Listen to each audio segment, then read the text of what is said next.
time for our one and only Kathleen. I should have a whole bio thing here, don't I? Kathleen Lowndes. Her talk, Earth's Evolving Energy. We've always lived in creator soup. Be inspired to become and stay peaceful no matter what is happening. This talk includes practical ways to peacefully navigate those happenings. And her quotes today: God knows no evil. Ernest Holmes. If we can conceive only of a little good, that is as much as we can experience. Ernest Holmes again. If ye abide in me, Spirit, ask what ye will, and it shall be done unto you. And that's Yeshua ben Joseph, and quoted from Ernest Holmes. And Kathleen's affirmation today: the goodness and love in which I rest secure are steadfast and indestructible, making me feel safe. The goodness and love in which I rest secure are steadfast and indestructible, making me feel safe. And now, Kathleen.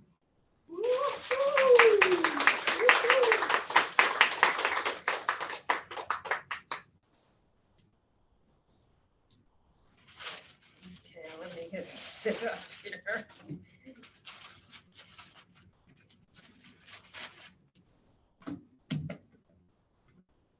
Oh, I did it right. Okay. Just hold it down.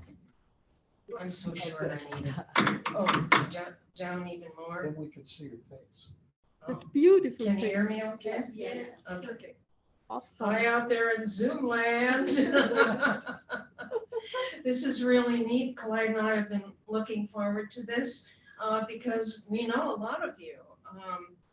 I've known Frida for over 20 years. Clyde's known Joe for eons, sorry. He's known Brad for a bunch of years. And so for us to come here is in some way sort of like coming home. So this is the very first time that we're going to be working together. We're going to do the meditation together. Clyde's going to supply the music, and I'm going to supply the words. So I just want to say hi to all of you and everybody out in Zoom land, and that's what we're doing. So let's go to the meditation right now. You may close your eyes if you wish.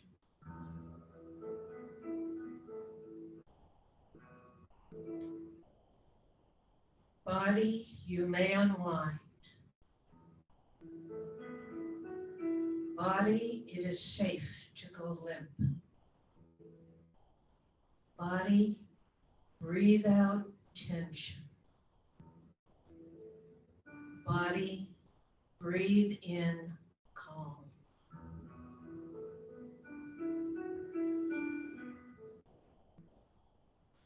I give up my worries. I hand them over to Source. I give up all stress and stressors. Source, handle them for me. Thank you. I open my heart.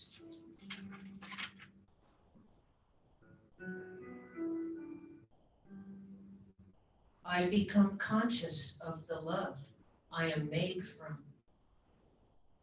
I have been like this my whole life. I am intimately connected to God love. I am love.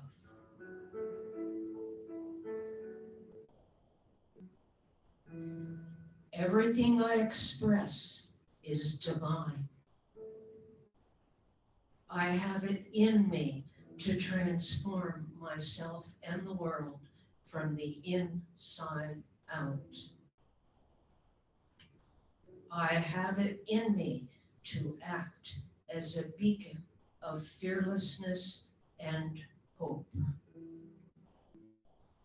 I treasure myself.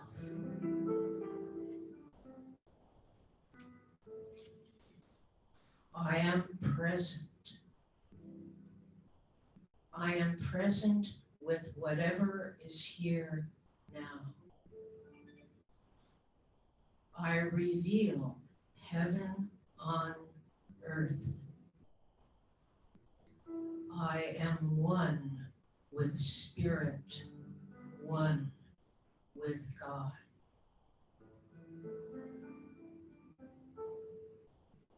When I am present with God, I can actually love my enemies. I love them now, and they are no longer enemies. To be present with God is the highest form of prayer. I am praying right here, right now. The only temptation is the temptation to leave the present moment. The only evil I have ever committed is not to be in the presence of God.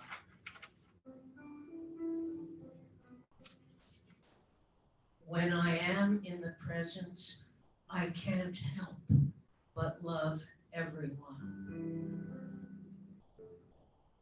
When I am in the presence, I can't help but say the right thing to the right person. When I am in the presence, I can't help but be in the right place at the right time. Doors open.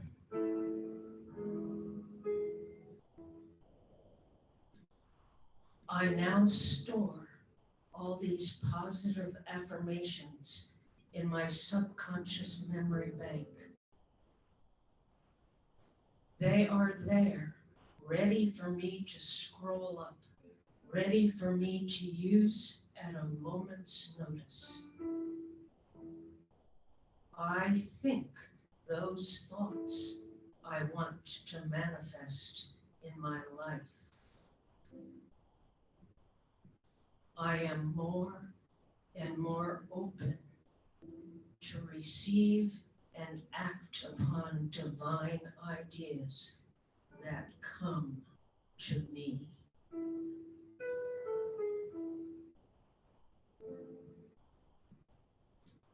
I am refreshed. I stir in my seat.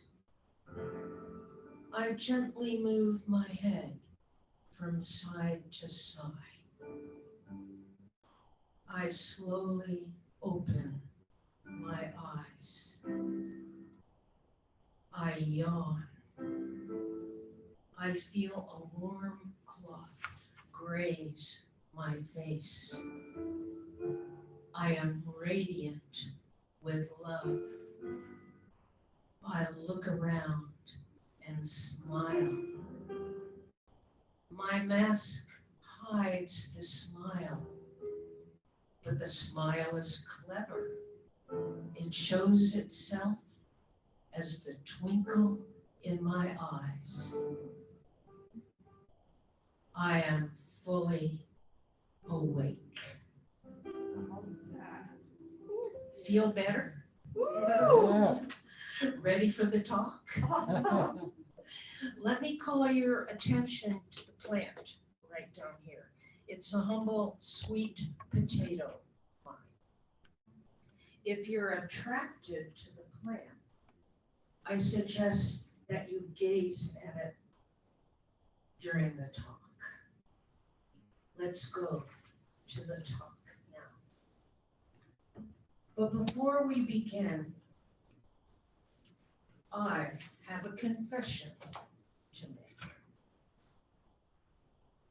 I wrote this talk as much for me as I did for you.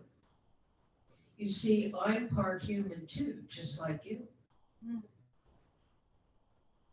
And the human part of us, the human parts of me, gets derailed. Then we have to get back on track one more time. So we're all in the same boat. We're all in this together. Now we can begin. It is time for every seeker to become a finder. Or, if you lean toward Christianity, the sentence goes like this: it is time for every Christian to become a Christ. This is not blasphemy, and it is not heresy. Allow me to explain by sharing parts of my own story. By listening between the lines, you may absorb information that could save your life one day.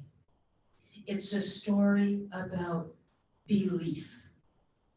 I'm talking about leaping or graduating from having a belief to living that belief. Not merely to believe in God, but to know God. I didn't always know how to plug in, tap into, connect to divine source. It's something I learned from directly experiencing a life-death medical adventure, brain stem surgery. Surgery on that part of the brain that controls automatic breathing and automatic heartbeat. That part of the brain that no brain surgeon would operate on. But I found one surgeon, and one was all I needed.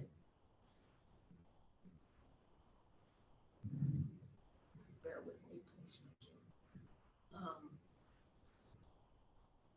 Now, here's my disclaimer. Don't go out and get sick just to prove anything.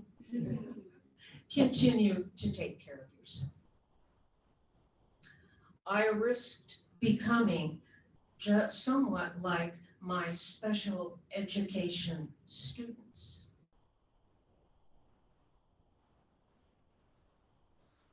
The whole secret, and those students could not walk, talk, or think. So that was the prognosis, and here I am, talking to you about science of mind principles that really work.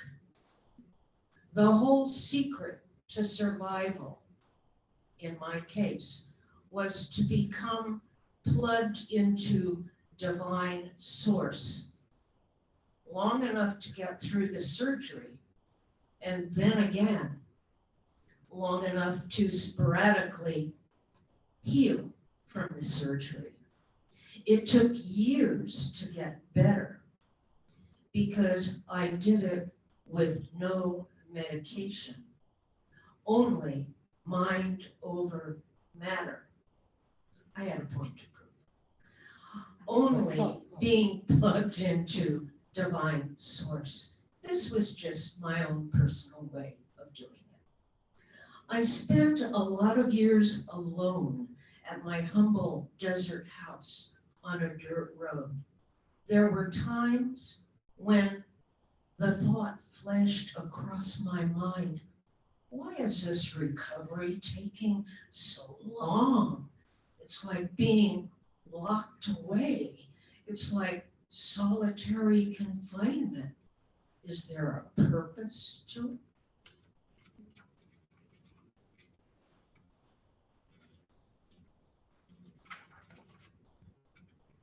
On one occasion, I even queried, is this preparation for something? And now I know. I was learning how to plug into divine source. I was learning how to feel the presence of the present moment.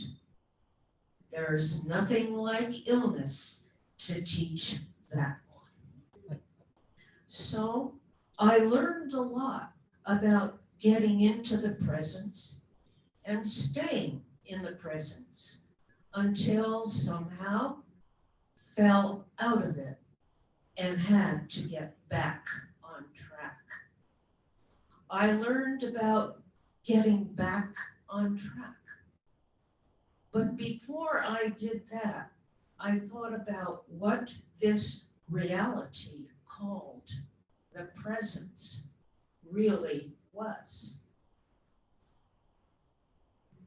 It has many names. See if the name you call it by is on this list. Here's the list. Mind over matter. Tapped in, tuned in, plugged in. Connected to Creator. Being centered. Quiet time. Peace of mind. Being in the energy of love. Taking the high road. Habitual serenity.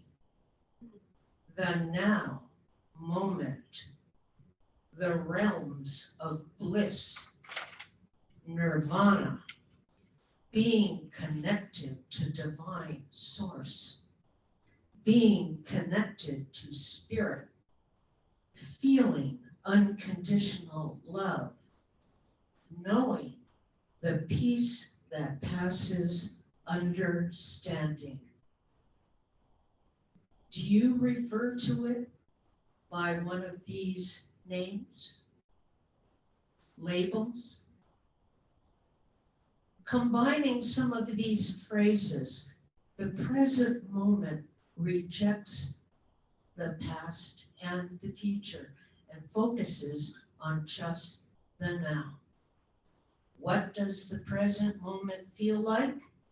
It feels like unconditional love, like an upside down sleeping bag of loving warmth descending over head and shoulders, and a warmth in the heart area. That's how I say the Pledge of Allegiance. It feels like wearing love, like a warm coat.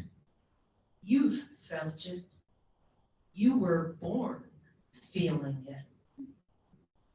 With the physical sensation comes the psychological sensation of I can do no wrong. I know everything I need to know. You know, all those things that meditation helps us feel.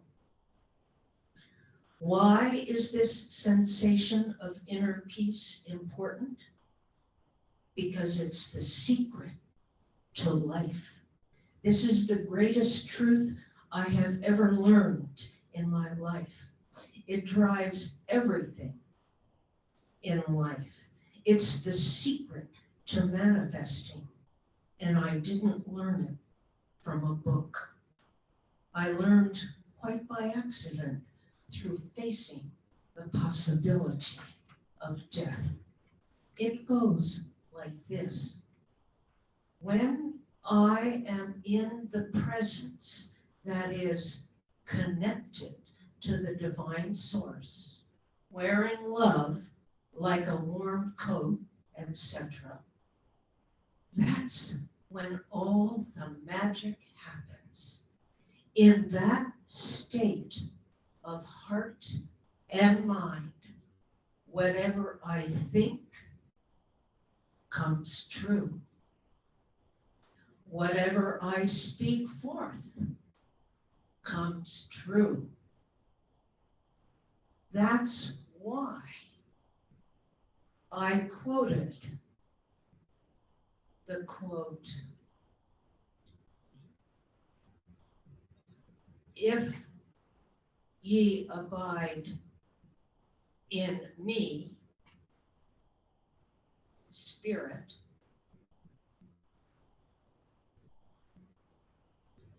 ask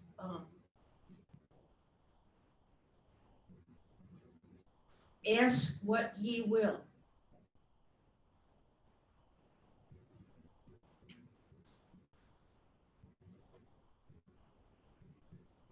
this is in 16-point print and I'm still having trouble with it. My eyes are just going like this. But I can read. That's why I quoted the quote, "If ye abide in me, ask what ye will, and it will be done unto ye." Ernest Holmes quoted this quote by Yeshua. Also, Ernest Holmes went to great lengths to make sure we understood that the me in "if ye abide in me" does not refer to any historical person. It refers to spirit, the presence. If ye abide in the presence, in the spirit, ask what ye will, and it shall be done to ye. I know this to be true. I used it in the ICU, the rehab hospitals, and after I returned home to recover. The recovery took years, but there were 3 occasions during the first year of recovery when I got completely better for various blocks of time, as though the surgery had never happened. These are explained in the book I wrote.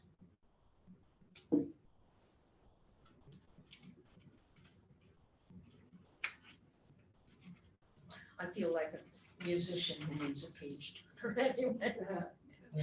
So this begs the question, how is it possible to enter into the presence and stay there? There are, of course, many ways. Many of you could probably teach me things I have not discovered yet about this topic. However, I'm only going to talk about a few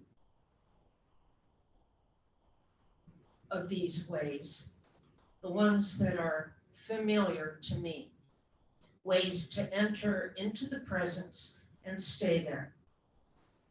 Number 1, I'll talk about gazing first, just because we already have a plant in the room,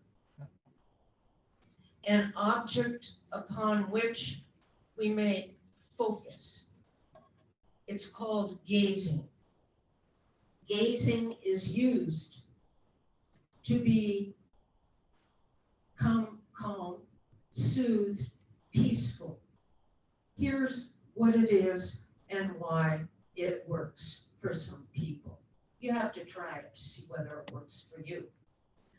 Immersing oneself in nature works because all of nature is already existing in the presence of unconditional love. That's what the word natural means. And when we join in by gazing, we also feel that wonderful feeling.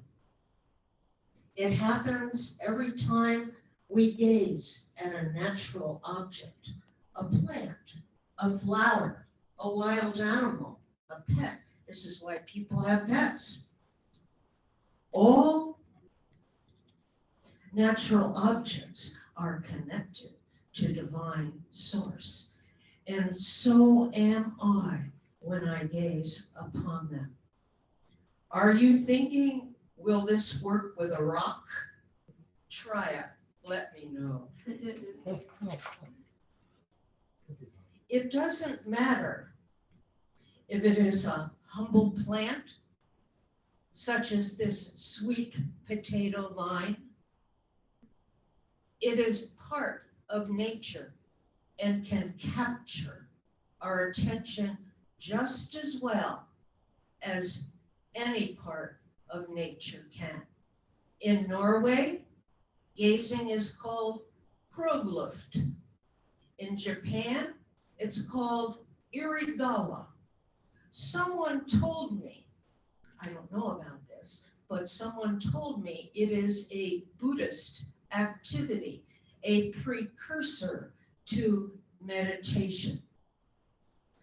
And I think that's true because many years ago, when I first came home from the hospital, I gazed at the white wall in my living room all day long because I was only capable of sitting and staring ahead all day long.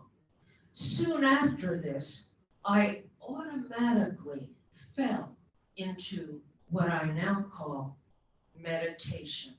And that's how I wrote my first speech, which I delivered in this very room about, how long ago, Joe? 14? At least. 14 years ago or so.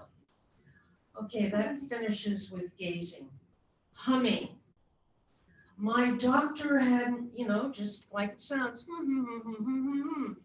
my doctor had me read a book about the vagus nerve. I understand that the vagus nerve connects the gut to the brain and the heart, but Dr. Chuck Greenwood would know that better than I. What I remember from the book is one practical way to access the peace that passes understanding, because somehow it activates the vagus nerve, and that's what causes an individual to pop into the peace, the inner peace. That way is to hum. The book claims that humming works even better than singing. I use it a lot, but I also use singing. So if you hum while doing your housework or riding your horse, the chances are really good that you're feeling inner peace.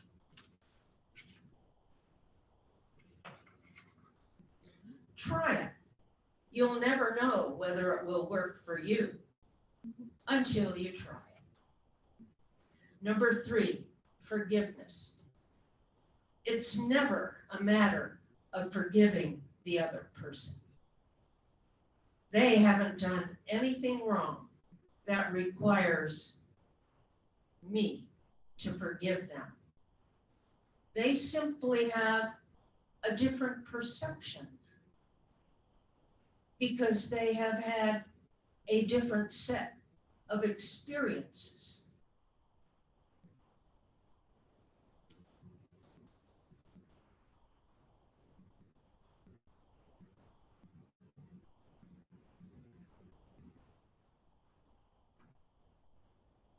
Okay, I found it.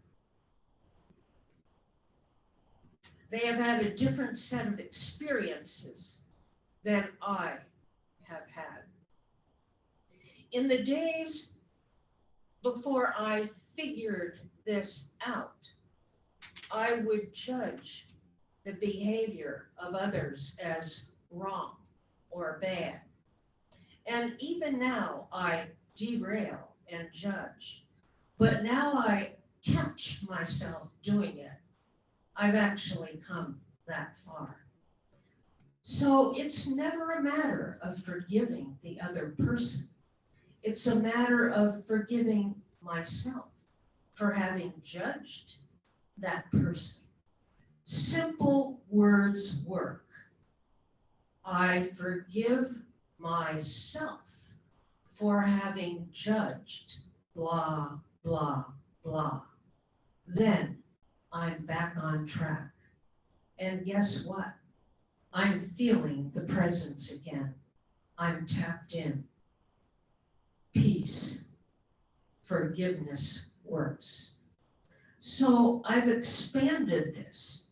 On nights when I'm not too tired at bedtime, I say, I forgive myself for anything I might have thought, said, or done today that made someone else less than the capable of anything person they really are. Please read the sign over here. Thank you, Kathleen.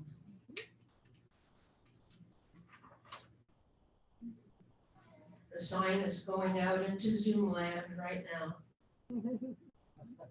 It is. It says, if my memory is correct,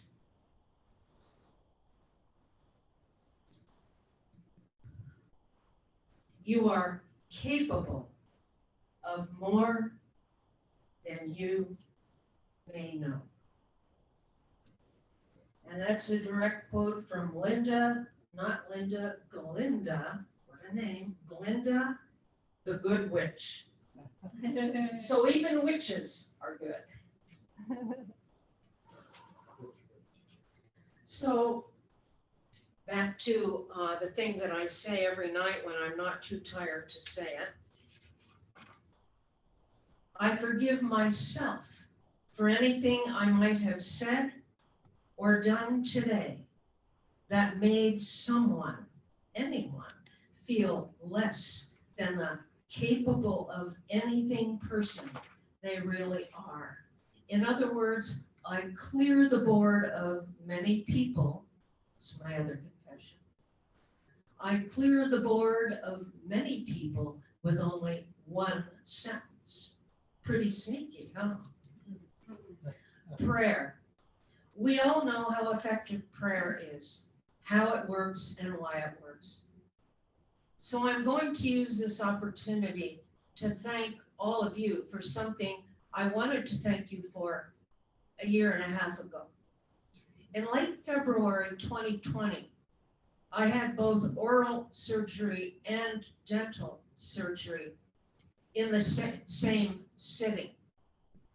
Normally, these two surgeries would not be back to back, but separated by weeks.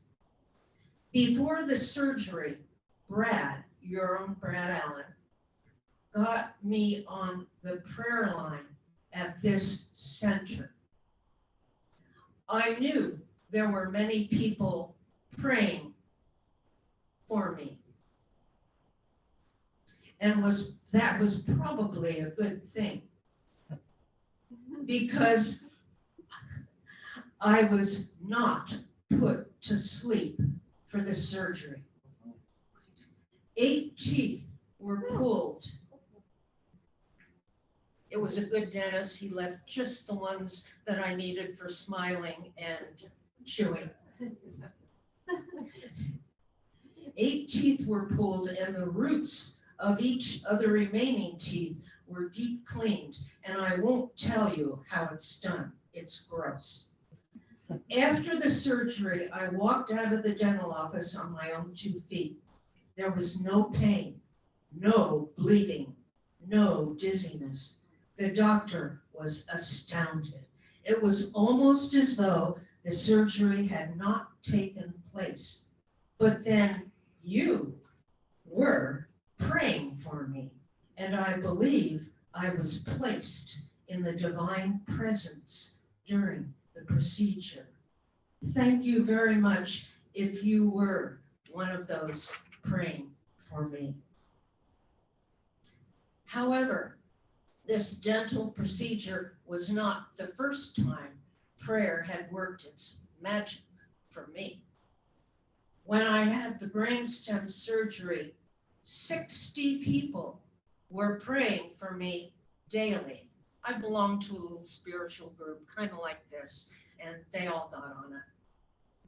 I made use of the Science of Mind teleprayer, which was at that time located in Burbank, California. Do you still have something like that? Is it still in Burbank? I don't know. Okay. You do it yourselves, that's even better. And we all know what happened that time. Other examples of how to invoke the divine presence include gratitude, reconciling the past, one pile thinking, recognizing your own power, value, and immortality, meditation, beauty, that's what the Celestine prophecy was all about, and see only the good. Since time does not allow us to go deeply into all of these ways, we'll focus on the last one that's included in this talk, which is see only the good. Seeing only the good automatically connects us with divine source, and we wear love like a fur coat, fake or real. Ernest Holmes talks a lot about good.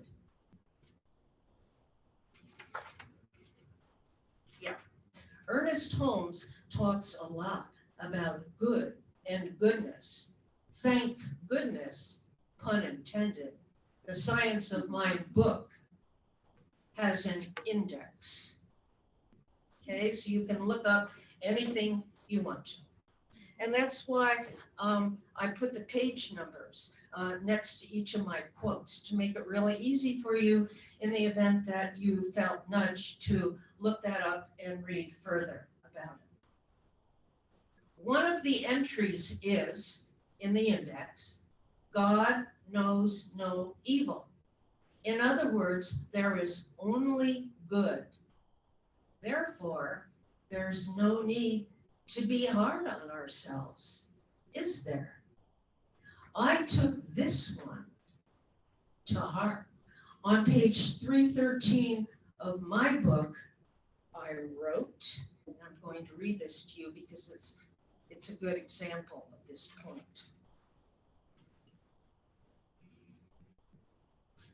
Okay, I think I want to just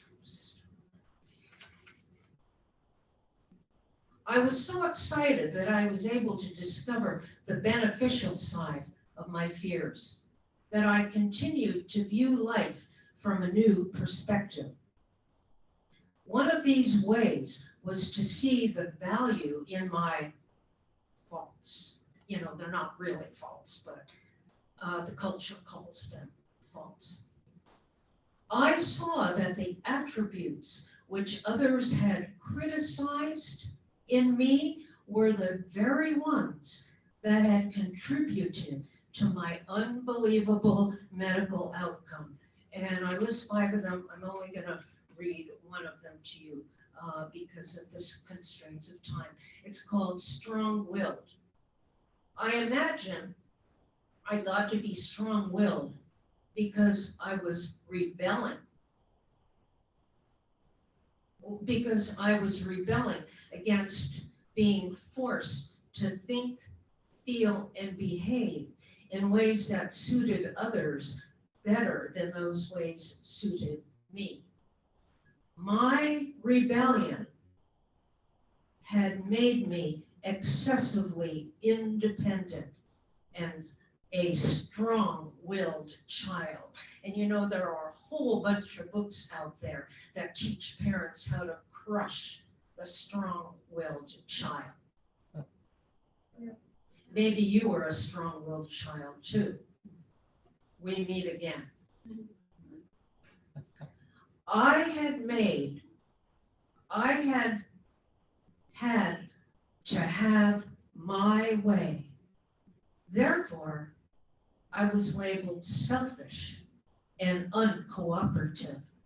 Observers must have wondered how I would ever get along with others or fit into a group. I had too much willpower as a strong-willed individual. But when it came time for the surgery, I needed that willpower to survive and thrive. It overpowered my fears and went hand in hand with my stubbornness.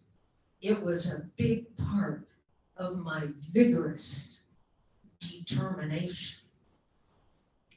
And the last example of seeing the good is the dedication. I'm so proud of this because it means that I went a certain distance, and I'm really proud of that. Here's the dedication. Look for the meat in it. This book is dedicated to my late mother, Lottie Lowndes. You gifted me the genetic tendency which made possible the grand adventure of brain stem surgery. It has opened the door to life. Thank you, Mom. And I also dedicate this book to each one of you who reads it. May you gain fulfillment in your own individual way. So you better hurry up and read it so you can tell your family and friends that a book has been dedicated to you. The book is free. I have donated copies to this center. There are books here for you to take underneath the plaque. And if you're going to stay for lunch, I'll be in the social hall during lunch at a table with more books that you can take.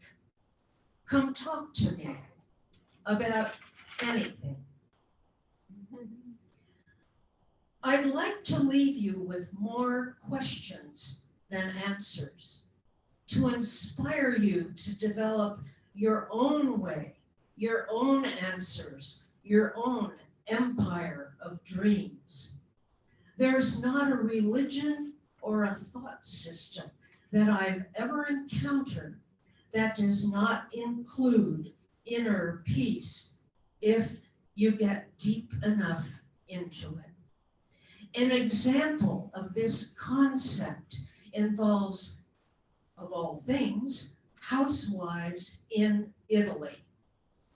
After they get the kids off to school and the husband off to his job, what do?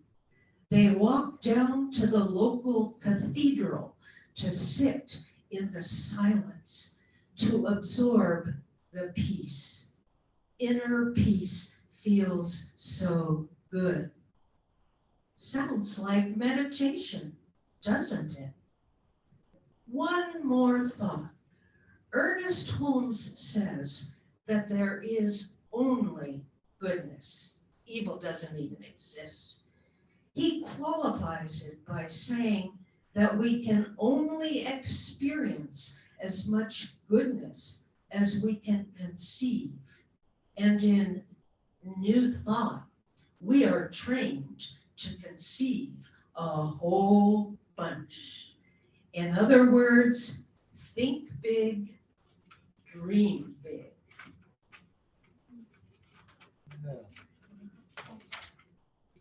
As Ernest Holmes describes the law, the law can do anything for us that we can conceive of it doing. It can arrange for any outcome that can be conceived, no matter how big.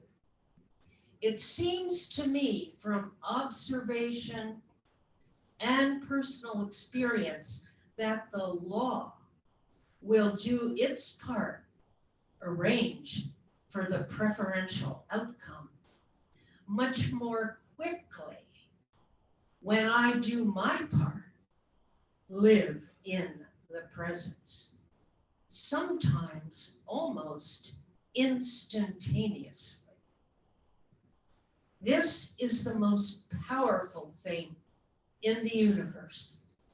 It works, no exceptions. Use it. Use it on everything. A lost job is a door opening elsewhere. So is lost health, a lost relationship, a lost friendship, lost possessions. Did losses ever help you discover you had skills you never thought you had?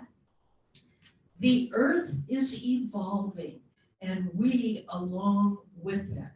Enjoy the ride. It's becoming easier and easier to spend time in the presence.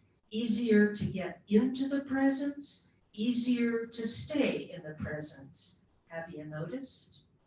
In my personal opinion, and this is only what it is, an opinion, everything in your life, in my life, is going to be all right, all goodness. Never forget that goodness and love are indestructible because the law has their back. It guarantees their existence, and the law is immutable. I invite you to join me to hold that feeling, the feeling of divine presence, because it unlocks all the goodness in life, right here, right now. Showers of blessings upon each one of you for every moment of your very important life.